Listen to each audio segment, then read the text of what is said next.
2011లో million March జరగకుండా అప్పుడు కొన్ని దుష్టశక్తులు ప్రయత్నించాయన్నారు ప్రొఫెసర్ కోదండరాం. అయినా భయపడకుండా వేలాది మంది కదం తొక్కారన్నారు. అప్పుడు దాదాపు 50,000 మంది విద్యార్థులను అరెస్ట్ చేశారన్నారు. అప్పటికీ ఉద్యమకారుల ఆకాంక్షలను ఈ ప్రభుత్వం తీర్చుతుందని నమ్ముతున్నానన్నారు ప్రొఫెసర్. ఇక తెలంగాణ ఉద్యమకారులకు న్యాయం జరిగేలా ఈ ప్రభుత్వం కృషి చేస్తుందన్నారు ఎమ్మెల్సీ అద్దంకి దయాకర్.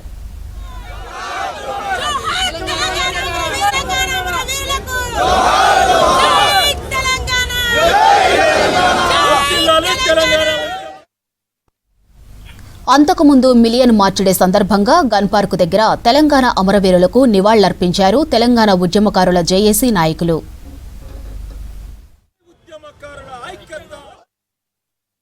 ఆనాడు ఉద్యమ పరిస్థితులంటే చాలా ఒక విపరీతమైనటువంటి ఉద్వేగంతో ఉత్సాహంతో ఉన్నారు అందరూ కూడా.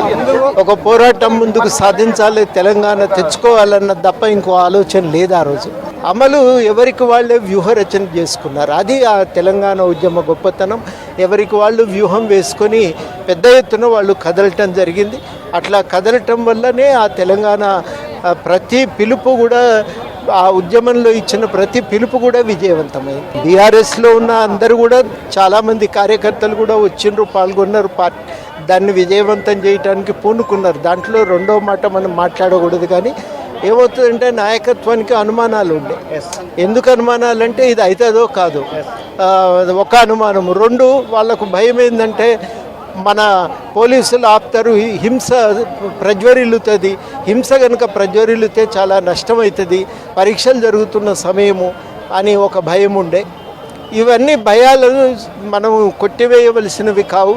వాటిని దృష్టిలో పెట్టుకొని కార్యక్రమం నిర్ణయం చేద్దామని మేము, మా బాధ్యత తెలంగాణ సమాజం పట్ల కదా, సమాజం పట్ల ఉన్న బాధ్యత ప్రకారం మేము చేయవలసిన పని మేము చేసినాం.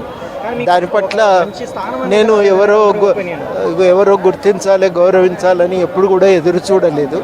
మన బాధ్యత ఇది, చరిత్రలో ఇది మనం చేయవలసిన అవసరం ఉంది అని అనిపించింది. ఆ పని సీరియస్గా చేసినాము.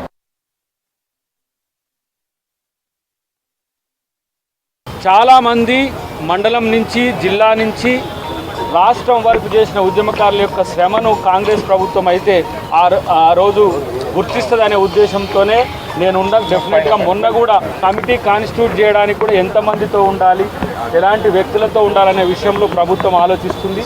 దాన్ని రేపు కానీ ఎల్లుండి కానీ నేను కోదండరాం గారితో పాటు వ్యక్తులు ఎవరైతే ఉంటారో వాళ్ళందరినీ కూడా తీసుకొని వెళ్ళి ఒక కమిటీని కాన్స్టిట్యూట్ చేసే బాధ్యత.